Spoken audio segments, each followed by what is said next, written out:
जय हिंद दोस्तों, आप सभी का स्वागत है अपने YouTube चैनल फोटोन क्लासेस में। दोस्तों, आप सभी को एक बार फिर से अवगत करना चाहता हूं कि न्यू टॉपिक के साथ मैं ये लेक्चर को शुरुआत कर रहा हूं, जिसमें आप सभी को सेल के बारे में समझाने वाला हूं। सेल क्या है, बेसिकली इनके बारे में सभी लोग जानते हैं कि सेल जो होता है बॉडी का सबसे स्मॉलेस्ट यूनिट कर सकते हैं या आप फंडामेंटल यूनिट कर सकते हैं। बट इससे रिलेटेड कितना क्वेश्चन पूछे जाते हैं एग्जाम में, आपको इस वीडियो के माध्यम से पता चल जाएगा।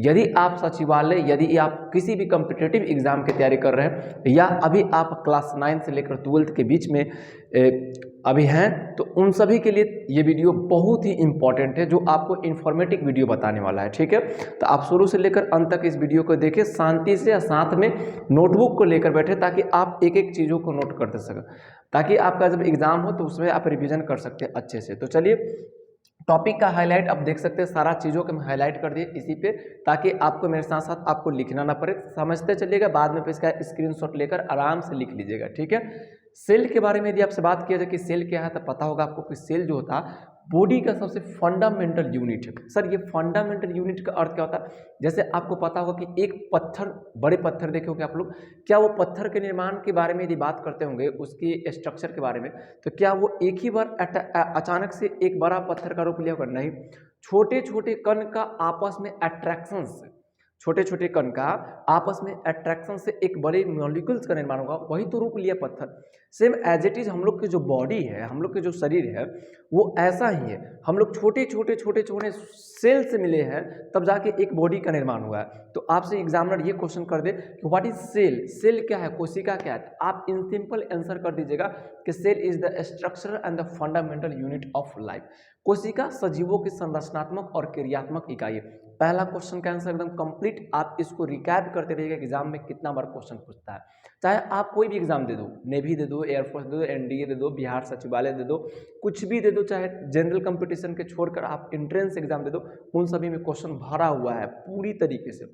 नेक्स्ट टॉपिक है, सेल किससे मिलकर बना होता है? तो आपको पता होना चाहिए कि सेल जो है प्रोटोप्लाज्म से मिलकर बना होता है। सर, ये प्रोटोप्लाज्म क्या है? आपको तो पता चल गया कि सर प्रोटोप्लाज्म से मिलकर बना होता है। हमने आपको बताया कि प्रोटोप्लाज्म से मिलकर बना होता है, बट आपको ये पता नहीं चला प्रोटोप्लाज्म में कार्बनिक कंपाउंड और ऑर्गेनिक कंपाउंड और इनऑर्गेनिक कंपाउंड होते हैं। सर, ऑर्गेनिक कंपाउंड कहने का अर्थ ऐसे कंपाउंड्स होते हैं जो आपका पेड़ पौधे या किसी भी चीज से प्राप्त हो सकते हैं। ठीक है, और इनऑर्गेनिक मतलब जिसे हम लोग बना सकते हैं, मेड कर सकते हैं। तो याद रखिए कि एग्जामिनर कितना बार क्वेश्चन पूछा है कि प्रोटोप्लाज्म में क्या होते हैं, तो प्रोटोप्लाज्म में ऑर्गेनिक और इनऑर्गेनिक दोनों कंपाउंड इंक्लूडेड रहता है। नेक्स्ट टॉपिक आता है कि cell of all living organism are not same.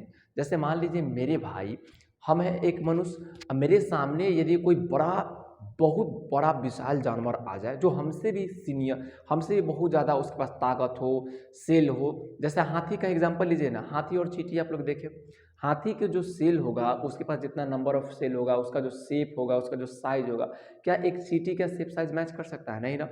जबकि वो दोनों है लिविंग। ऐसा मैं नहीं कह रहा हूँ कि हाथी सर ये निर्जीव है और ये जो चींटी है वो सजीव है, ऐसा बात नहीं। दोनों लिविंग है, बट दोनों में डिफरेंट है। क्यों?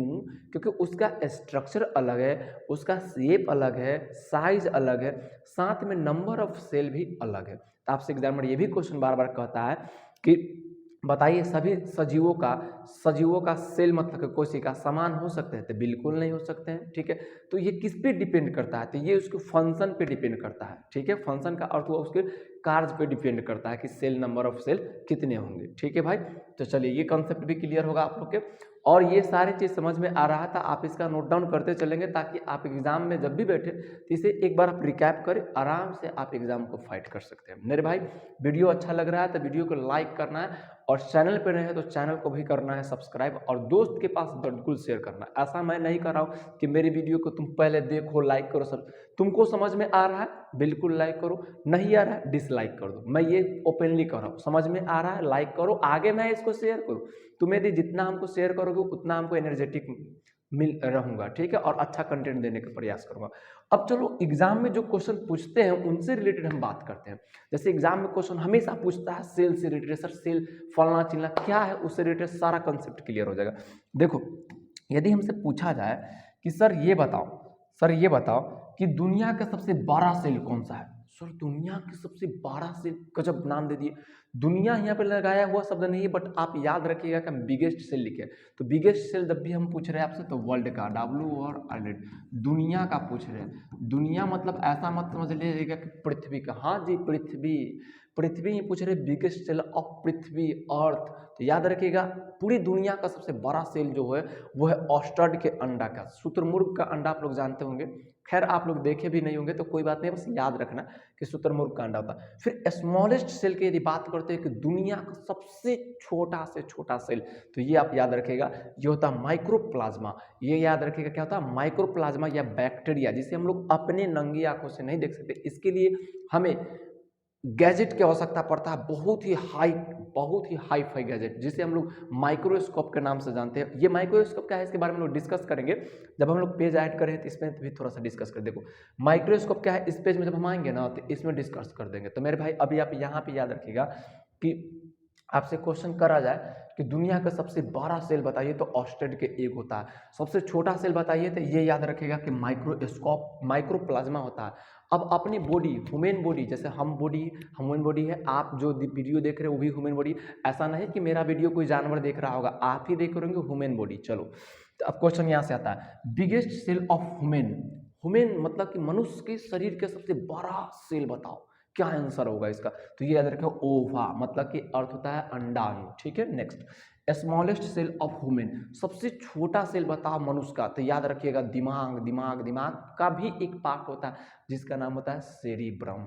याद रखिएगा क्वेश्चन का आंसर कि शरीर का सबसे छोटा अंग, मनुष्य शरीर का सबसे छोटा अंग क्या होता है, तो दिमाग। लेकिन दिमाग आंसर नहीं है, क्यों, ह्यूमन ब्रेन आंसर नहीं। ह्यूमन ब्रेन का भी बहुत सारा पार्ट होता है, उस पार्ट का याद रखिएगा सेरिब्रम, बहुत छोटा पार्ट होता है, बहुत छोटा पार्ट। ठीक है, स्मॉलेस्ट सॉरी टॉलेस्ट या लॉन्गेस्ट, याद रखिएगा टॉलेस्ट या लॉन्गेस्ट सेल ऑफ ह्यूमन, मतलब सबसे लंबा सेल बताओ, अपने बॉडी का सबसे लंबा सेल बताओ। आप उनको पता है क्या आंसर आएगा, न्यूरॉन्स। ठीक है, आप लोग पढ़ के भी आएंगे कि न्यूरॉन्स क्या है। चलो हम लोग अब तो यहाँ पे डिस्कस कर लिए सेल क्या है, सबसे बड़ा सेल क्या है, सबसे छोटा सेल क्या है, सेल किससे मिलकर बना होता है। तो आपको पता चलेगा कि सेल जो है प्रोटोप्लाज्म से मिलकर बना होता है। और प्रोटोप्लाज्म क्या है इसके बारे में बोल दे, प्रोटोप्लाज्म क्या है, तो ये ऑर्गेनिक और इनऑर्गेनिक कंपाउंड से मिलकर बना होता है। ठीक है मेरे भाई, तो यहाँ पे मेरा छोटा सा क्वेश्चन ये रहा कि सेल का भी टाइप होता होगा, बिल्कुल होता होगा सर। मेनली सेल दो टाइप के हैं, ठीक है, एक यूनिसेलुलर और एक मल्टीसेलुलर। जैसे यूनिसेलुलर का अर्थ होता है जितने भी आप बैक्टीरिया, अमीबा ये सब देख रहे हो ना, ये सभी के सभी यूनिसेलुलर है। जैसे मुझे देख लो, हाथी को देख लो, बकरी को देख लो, घोड़ा को देख लो, किसी भी गाय को देख लो, वो सभी मल्टी सेलुलर है। मल्टी सेलुलर करने का अर्थ ये हुआ कि उनका सेल एक से अधिक सेल से मिलकर बना होगा। तो चलो ये तो खैर छोटा सा टॉपिक था, इसको हम स्किप करते हैं क्योंकि इससे रिलेटेड क्वेश्चन बहुत कम आते हैं। अब हम लोग आते हैं अपने नेक्स्ट टॉपिक पे। अब हम लोग सीखेंगे क्या, कि सेल का डेवलपमेंट के बारे में। मेरे भाई ये टॉपिक बहुत इंपॉर्टेंट है। हाँ जी भैया, ये टॉपिक बहुत इंपॉर्टेंट इसलिए करे क्योंकि एग्जाम में कितना बार क्वेश्चन पूछा हुआ कि बताइए सेल कितने जैसे सेल मिला तो सेल दो रूप में मिला, एक तो पूरी मृत्यु के रूप में, मतलब मरा हुआ सेल था, और एक जिंदा सेल था, जिसे हम लोग मरे हुए सेल को डेड सेल के नाम से जानते हैं और जिंदा सेल को हम लोग लिविंग सेल के नाम से जानते हैं। तो मरे हुए सेल को सबसे पहले जो देखने वाले वैज्ञानिक थे जिनका नाम था लिवेनहोक, और ये 1683 ईस्वी कितना, सॉरी 1683 ईस्वी में देखे थे। एग्जाम में क्वेश्चन आए कि मरे हुए मृत कोशिका का खोज किसने किया था। एग्जामिनर तुमसे हमेशा क्वेश्चन ये करता है, इसे तुम रट जाना, एग्जाम में नहीं है तो मैं पढ़ाया हुआ छोड़ दूंगा। ठीक है, और वीडियो अच्छा लग रहा है तो लाइक, चैनल को सब्सक्राइब करना छोड़ना नहीं है तेरे को। ठीक है, डेड सेल, डेड फॉर्म जो होता है सेल का, मृत सेल, इसे लिवेनहोक खोजा था और 1683 ईस्वी में। मजा आ रहा है एकदम, लाइक कर देना चैनल को। अब आ जाओ इधर, लिविंग का अर्थ होता है जिसमें जान। अब जान का अर्थ ये मत समझना कि जो मेरी जान है वो नहीं, जान का अर्थ जो जीवित है, जो सांस ले सकता है, चल सकता है, बोल सकता है, दौड़ सकता है, जनन कर सकता है, ये सब में जान हुआ। ठीक है मेरे भाई, जान का अर्थ गलत नहीं लगाना था, तेरे को चप्पल से मारूंगा। ठीक, देखो इसका खोज जो है रॉबर्ट हुक किया था। किसने किया था, रॉबर्ट हुक किया था।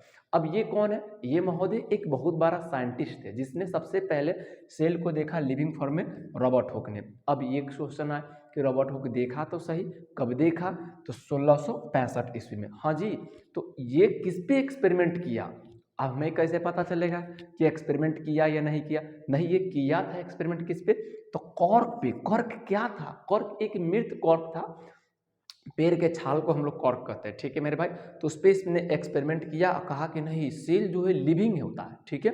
तो हम लोग सीखे कि जो सेल का डेवलपमेंट है वो दो रूप में है, एक मृत और एक सजीव जीवित। तो जो मृत सेल है उसका खोज लिविंग हुक ने किया था, और जो जीवित सेल है उसका खोज रॉबर्ट हुक ने किया था। अलग अलग आपको डेटा दिया गया है। चलिए आगे हम लोग पढ़ते हैं और आगे देखेंगे, थोड़ा सा समझेंगे। और हम आपको बताए थे अभी पिछले लेक्चर में जब आपको डिस्कस करते हैं सेल क्या है, सेल को मतलब कि माइक्रोप्लाज्म क्या है, बैक्टीरिया क्या है, तो इन सभी को देखने के लिए हमें एक गैजेट की आवश्यकता होता है। गैजेट का अर्थ होता है इंस्ट्रूमेंट, और इंस्ट्रूमेंट का अर्थ होता है एक मशीन जो हाई क्या बोलते हैं इलेक्ट्रॉनिक चीज़ों से मिलकर बना होगा। जैसे देखिए माइक्रोस्कोप का नाम सुने होंगे आप लोग, बिल्कुल सुने होंगे, बच्चे हैं तो बिल्कुल सुने होंगे, अपने अपने स्कूल में देखा भी होगा माइक्रोस्कोप।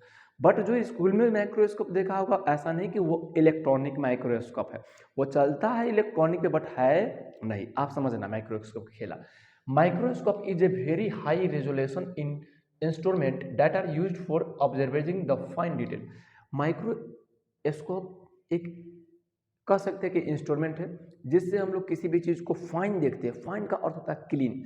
जैसे आपका मोबाइल है, आपके पास मोबाइल है, बिल्कुल आप अपने कैमरा से जब वीडियो को शूट करते हैं या फोटो को शूट करते हैं तो बोलते नहीं कि हमें क्लीन फोटो चाहिए, साफ सुथरा फोटो चाहिए, धुंधला फोटो नहीं। तो माइक्रोस्कोप का काम यही है, ठीक है। वो कोई भी चीज़ को क्लीन करके दिखाता है ताकि सही से दिख सके। लेकिन इसमें भी टाइप है, बहुत टाइप होता है। देखो माइक्रोस्कोप दो टाइप का होता है। पहला जो होता है एक तो है कंपाउंड माइक्रोस्कोप। कंपाउंड माइक्रोस्कोप को हम लोग सिंपल माइक्रोस्कोप के नाम से जानते हैं, और इसका यूज जो है स्कूल में आप लोग जनरली देखे होंगे कि यही कंपाउंड माइक्रोस्कोप या सिंपल माइक्रोस्कोप रखा हुआ होता है, जिसे बच्चे लोग बहुत इंटरेस्टेड होते हैं चेक करने के लिए। चलो इसका जो मैग्निफिकेशन रेंज है वो है 300 से लेकर 500 तक ले, ठीक है। ये छोटा छोटा टॉपिक है जो आपको रिपीट करते चलेगा।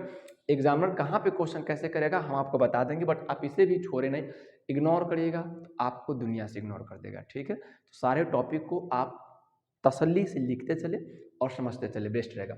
आगे देखो इलेक्ट्रॉनिक माइक्रोस्कोप। इलेक्ट्रॉनिक माइक्रोस्कोप क्या होता है? High power instrument.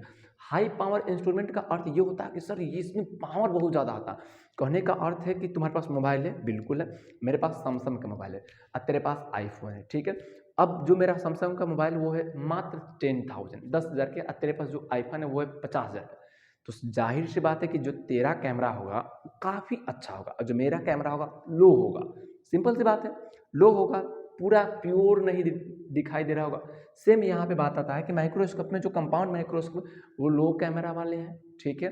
और जो हाई कैमरा वाले हैं इलेक्ट्रॉनिक माइक्रोस्कोप, और इसका जो खोज करता थे वो थे केनॉल और ईरस का, जो 1632 ईस्वी में इसका आविष्कार कर चुके थे।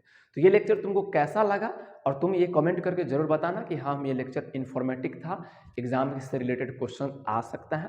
तो बिल्कुल लेक्चर को लाइक करना और एक प्यारा सा कमेंट करना। मिलते हैं कल की क्लास में और नेक्स्ट वीडियो में। थैंक यू, जय हिंद, जय Bharat, tata, bye bye, see you tomorrow.